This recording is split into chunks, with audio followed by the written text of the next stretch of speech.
Say something. I know at some point in your life you were told not to be a follower, to be a leader.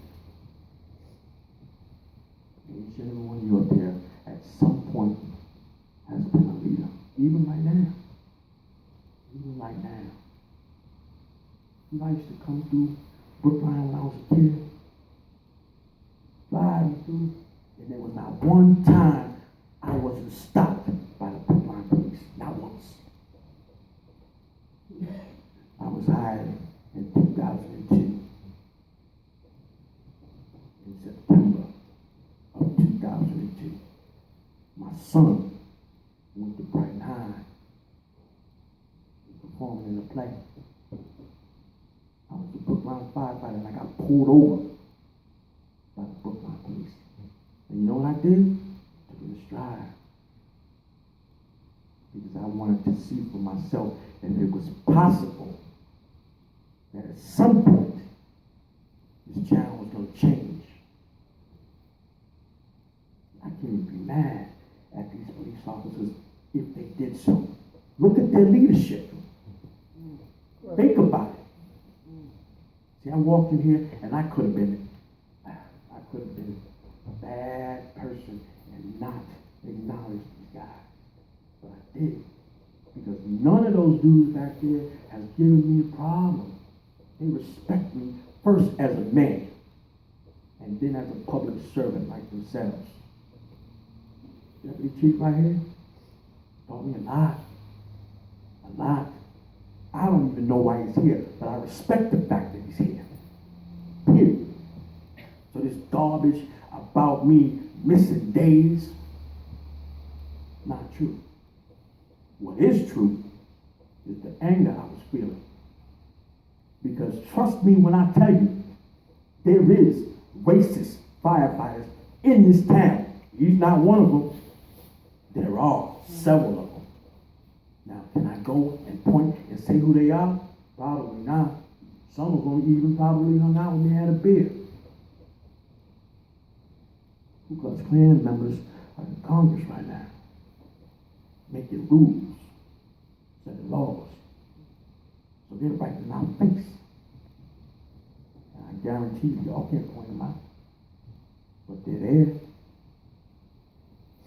to think that I'm making this up and to think that I have no right to feel the way I do is to say to me, I have no rights at all. I do. I do. You've been staring at me ever since, and I respect that because you're listening and you're being intent. This man who looks like me, and I'm not going to look over there because he knows what I'm saying. He hasn't. And those of you who can't look at me without smiling, y'all know what I'm talking about. I'm not that person. Seriously. There has to be at least one Jewish individual up there. And let me ask you a question. Let's say it was you. Think about it. And then you were in my position, being treated the way I'm treated. Think about it. Your mother or your father or your grandparents killed the way that was. That's crazy. You gotta stand for something at some point. Listen, what's going on right now and what was going on back in the 60s, no difference. None. It's just that you're hiding right now. And the only reason why the truth is coming out about these young black women getting killed is because of those camera phones. You gotta change this, man. Seriously. I came to you guys and talking, expecting, because I trusted your position to do what was right. And to see that what you did was wrong. Guys, nothing. Nothing. And like I said in the beginning, and every other meeting that I have come to and here, I'm not going nowhere, guys. No. So if your decision is to keep me here, just like I followed what I was supposed to do, so So don't lie and say I haven't. Pretty fit for duty exams. Pretty. And not staying in touch with my psychiatrist that I got on my own, not the town. That's a lie. You guys know it's a lie. Almost everything you guys are saying is a lie. Don't do that. Don't do that. How do you look at your kids when you go home from here? And they ask you a question about something concerning their treatment. You don't lie to them? Do you really want this, like I said before, to be y'all's legacy? Think about it. I know what mine was going to be. I stood up for what I believed in, and I didn't step nothing. I'm not going to. When something like this happens, there's only three things that can come out of it. You can get mad and punch that person in the face, but the end result is you're going to get in trouble, lose your job. For what? Satisfaction. The second, you do what I'm doing. You believe it's right, you're going to stand up for it. I'm not going to allow anybody or anything to prevent me from being treated like a man. Nothing. Period. It's not going to happen. My father's not going to see that in me. That's my role model. Trust me. If he was here, there'd be problems. Problems. And I'm not talking physical problems. Not at all. Not at all. He's going to talk to you the way I'm talking to you. He's going to express himself the way I'm expressing myself. And hopefully, his words cut so deep, it opens up your heart. Come on. My role model. I'm going to say what I have to say. Believe me. You know, my heart hurts for you. And let me explain to you why. You know. Come on. And you really believe that this is right? I look up to people like you. And even in the position you're in right now, I still look up to you. Because in your heart of hearts, you believe they're doing right. You do. I'm not going to be mad at you. I can't be mad at you. Because I see you doing something right. Don't make yourself look like a fool. Because I'm going to feel bad for you. My heart bleeds for you. Because you know where I'm coming from. Seriously. I think all of you do. I'm not begging for nothing. I did nothing wrong. And out of respect for my friends, out of respect for my deputy chief, I'm going to leave, take a deep breath, come back. And if for some reason I'm not back before you make the decision, unfortunately, I think I already know what it is. Not going to sway. Not at all. The only thing I can say to you guys up here right now, I suggest you protect yourself. Okay?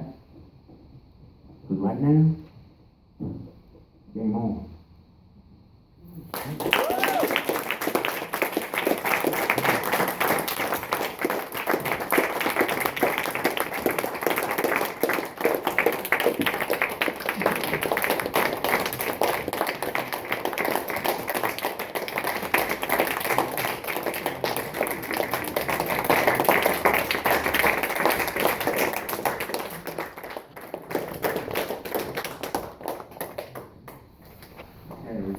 Is a firefighter that I would like to be protected by.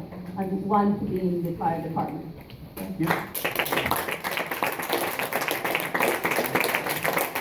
I will move that the Board of Selectmen, in its capacity as the appointing authority for Mr. Alston's position, adopt the findings and recommendations of the hearing officer contained in the report dated September 28th and finds that there's just cause under general and terminate Mr. Alston's employment with the town on the grounds of incapacity. Further, the board authorizes the chair to work with Labor Council to give Mr. Alston written notice of the board's decision. Discussion for this motion. Second. Discussion. I'll call for a vote. All those in favor, please say aye. Selectman Daley? Aye. That's racist. Selectman Franco? That's racist. Selectman Keller? That's Selectman racist. Green? Aye. That's Chair racist. votes aye. That concludes our business. And it's Thank you. racist. Do we get a chance to speak? Yeah, speak. Speak. We're done. Yeah, you're done. I just wanted to say my name is Shifra Freewoman. I'm a resident of this town, and I know that I sometimes come across in a rather angry manner, but it's because I have a lot of love in my heart. It's because I have a lot of care, and because I know from personal experience what it's like to be violated. That happened to me a lot when I was young. And so therefore my heart goes out to someone in his position.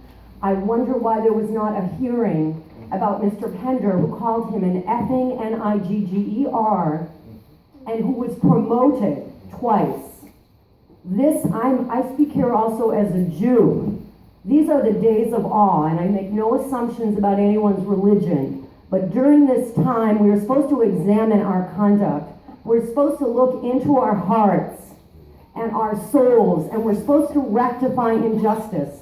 I believe your name is Mr. Bracco, is that correct? When we were here, again, for the police officers, you talked about how much you cared. Now, I see so much concern with legalities and so little concern for humanity. I know people in this town who give their love and their heart and their soul, who have been made ill by the racism in this town. We have somebody running for president. We have a man running for president who I will call him a fascist. There is so much bigotry and hatred, and this town hides behind its liberalism and does whatever it wants to because it hides behind liberalism. I don't think anyone here is a bad person, but I think maybe people are scared to stand up and speak the truth. I have never heard a man speak with so much love and respect, even for people who have done him so much harm. I think you are supposed to be here serving us. I'm not running a private club. I want to say that I don't think anyone here represents me or anyone in this place. And I believe this leadership needs to be replaced with people who care about justice, with people who care about equality, with people who care about love, with people who care about humanity regardless of our skin color, our religion, our race, our gender, our sex, and so on. I don't see that leadership here. And I think it is outrageous that you fired a man who spoke out against discrimination that he faced, and the man who did this to him is promoted. This is not justice. And in your heart, I believe somewhere that you know that. And I think that we should think about this during these days of awe. It doesn't matter whether we're religious or not. We need to speak for humanity. What is going on, the pain that people are experiencing, the suffering, the discrimination that we are experiencing. I expect more from my town. I expect more from African Americans. I expect more from Jews. I expect more from human beings, and I expect more from myself. And you may have won today, but you did not win in the long run. Justice will win, love will win, healing will win, and someday I believe your hearts will be changed.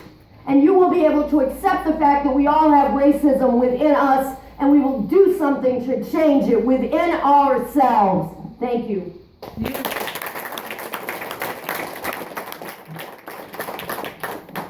Dr. Sheila Cox.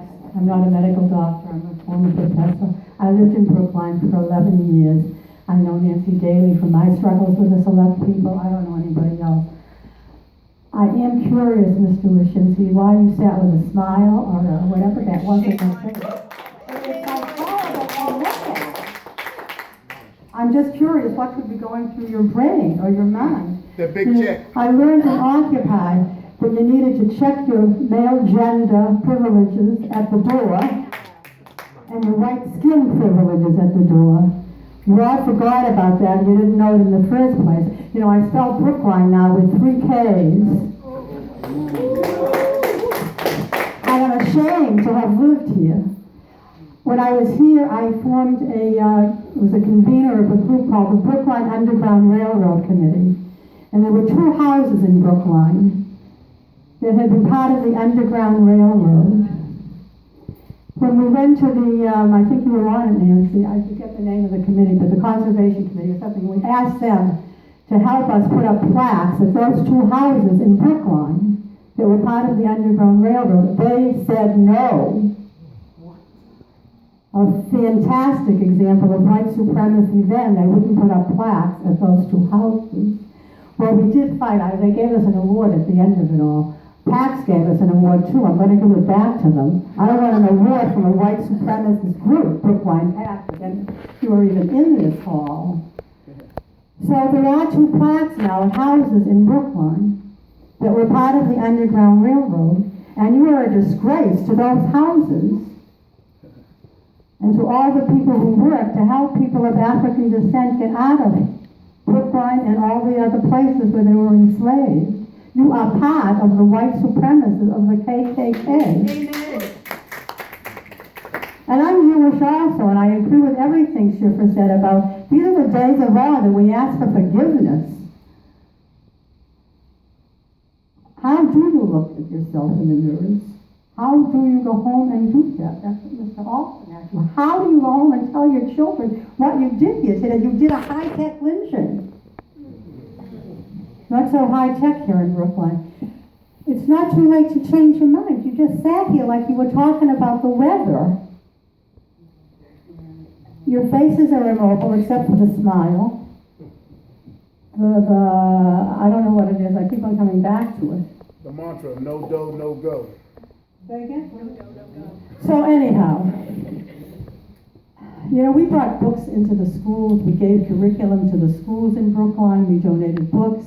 We had a woman, Valerie Stevens, come in and tell stories about the Brookline Underground Railroad. There was a time when people in Brookline really did incredible things. 2 families that hid people of African descent who were slaves in their homes. And look what you did here today. Don't you want to be part of the history on the side of righteousness and injustice? What kind of legacy do you want to leave to Brookline, to your children, to your grandchildren, and everybody that's sitting in this hall? Do you know what? We're going to go out and talk about you forever? That's right. It's not a thing that you should be proud of what you did. You should be ashamed and disgraced and embarrassed. So I wish I could turn your cold hearts, your hearts made of stone, like you've all had heart bypass surgery, getting rid of your hearts, your souls, your thirst for justice, your thirst for righteousness, your thirst to make this troubled planet a better place.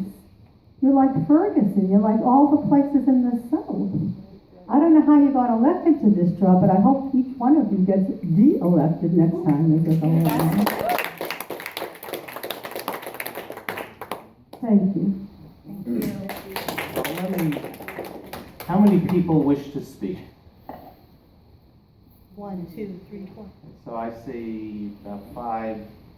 So I'm going to start a 3-minute limit. Start speaking.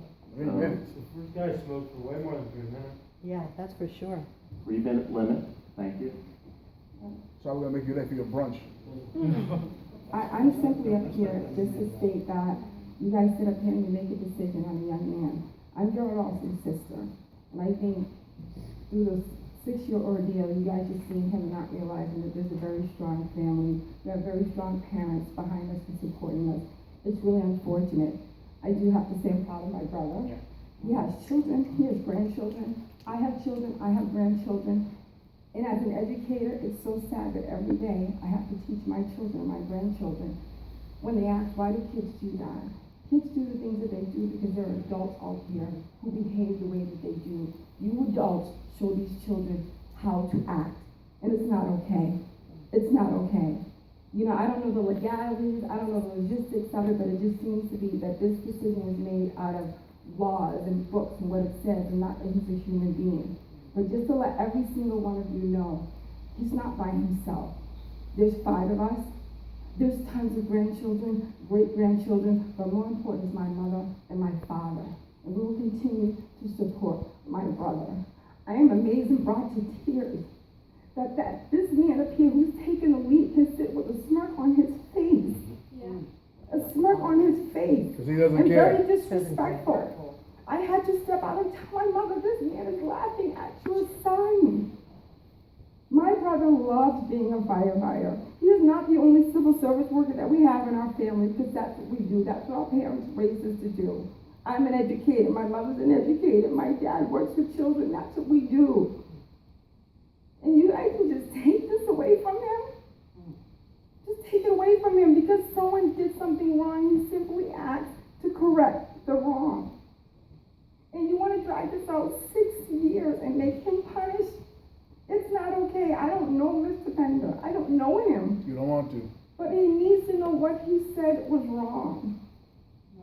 So now I have to continue to educate my children and my grandchildren about right and wrong. Not to be angry, not to be mean, not to be hateful, but to continue the legacy that my parents taught us about being respectful, about being human. And I think that's the big part of this. You guys sit here and you look at this man and think that he's by himself, and he's not by himself. He has a family behind him and supporting him. He has a family behind him and supporting him. And you guys are destroying my brother's dream. Destroying it. And I just hope that he continues this fight. We're going to sit here and we're going to support him. We're going to support him. Because you have to tell people when you're wrong. Not that that man should lose his job, but he needs to understand that's wrong. It's wrong. You know, you guys would be offended if someone called you that word. I would be offended if someone called me that. If someone called my sons that. I have 3 sons that I raised. And God willing, every day I get up and my boys walk in my house, I am so blessed. So blessed.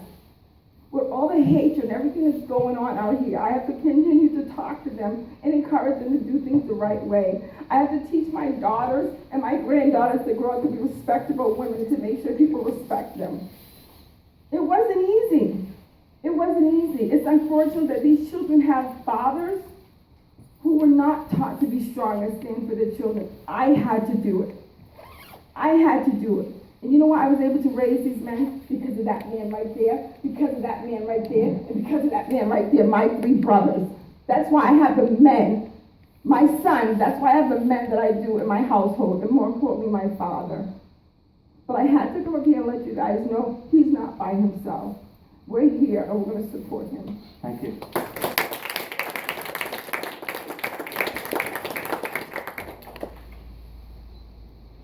Hello, my name is James Thompson. I grew up in Brookline for the past 12 years. I moved here when I was in the 4th grade. And I came here today because, to be honest with you guys, since the 4th grade, I have not really felt a full member of the Brookline community. When I was in the 11th grade, did a documentary film about the diversity in Brookline High School, and the film was called Brookline High, Diverse from 8 to 4, Part-Time Diversity. And what the film showed, not through my crafting of it, but what I found in making the film, was that the diversity in Brookline High, as someone mentioned earlier, was often lauded. Brookline was often praised itself as an enclave of liberalism, and it was a facade. It was a facade to hide the fact that people were afraid to talk about racial issues, people were afraid to come forth about the treatment of people of color in this town, and that people who treated people in a way that they would have to be afraid to come forth was applauded, not even fully.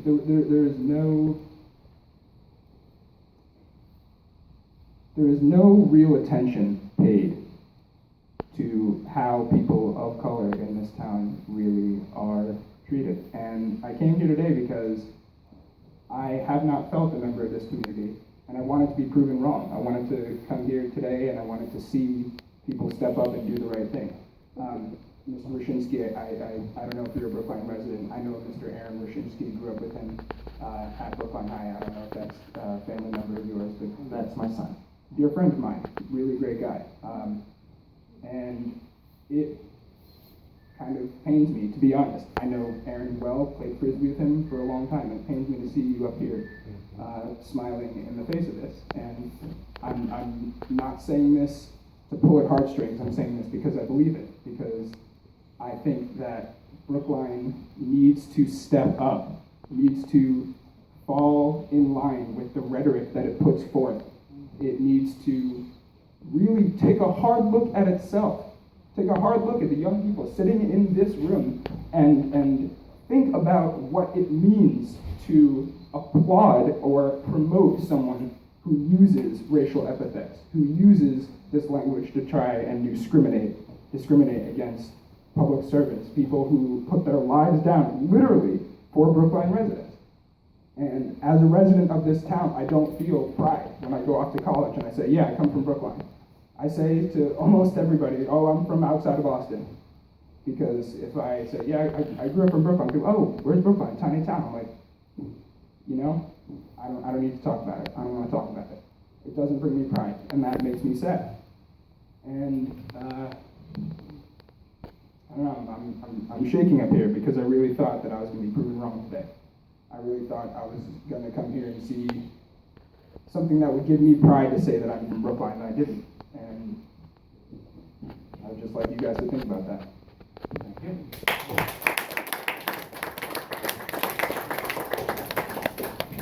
Good morning. I just want to say I'm aware that you have fulfilled your legal obligation to us, and I appreciate your giving us extra time to voice our concerns. My name is Jessica Union. I'm a third-generation Brookline resident. I have children in the Brookline Public Schools. My husband is also third generation. He has taught some of your children at Brookline High and at theater camp. And we have always felt very much that we belong here, and we've always felt very proud to be part of this town. I was struck by what Mr. Alston said in referring to his former captain, who I now believe is acting chief, and that is there is no dispute he was an excellent firefighter. No dispute. And I think that is generous of Mr. Alston to say that, and that is something the town has said all along. So my question is, what happens next time? People are imperfect.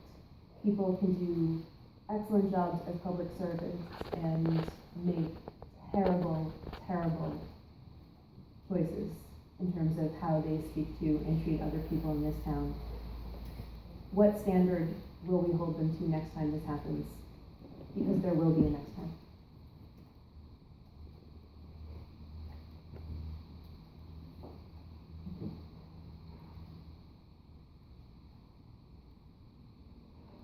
I'm actually asking. As usual, they have no clue. Because it did happen again, and again, and again, and again. And it happened before that, you guys were aware several times. You know, I didn't act like you weren't. This wasn't the first time. It wasn't the first time in the fire department. I'm an active, involved citizen. I am a voter. Selectman Franco, I know you have said that you feel revisiting the incidents of 2010 is not a productive use of our time because they're in the past. There's new leadership in place. There are new members elected to the board. I hope that when this occurs again, because we know it will, I can count on you to act differently. As you said, you thought you might given the opportunity. Thank you. Good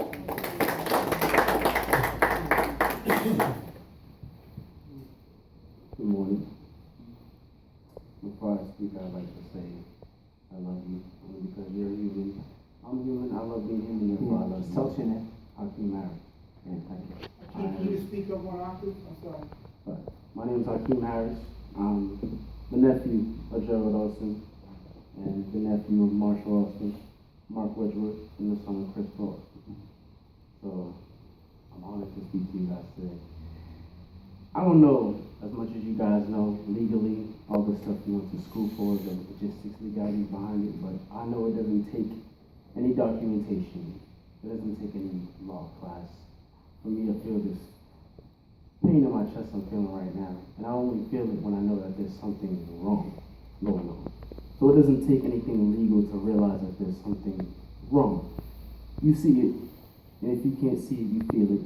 If you can't feel it, you hear it. You smell it. And you sweep it under the rug like it's dust. Or whether it's swept under the rug or not, that shows that that floor was dirty in the first place. And you know it. All six of you. And I can't even say I'm sad or mad. I'm not happy about it either. It's just the fact that it's the reality. And I just have to face it. Because after today, I'm going to go home. Just like you guys are going to go home. I'm going to sleep. And hope that I wake up tomorrow and live my life. That's not going to change me. It's not going to change you guys. It won't change him. And the fact that you have no sympathy for that could prove, possibly, that some of you is just inhuman. You have no feeling. We must be all wrong if we sitting here for no reason today. Honestly. There must be, are we sick? Are y'all all right? It's not us. And we outnumber you. So what does that tell you? That you know something is wrong.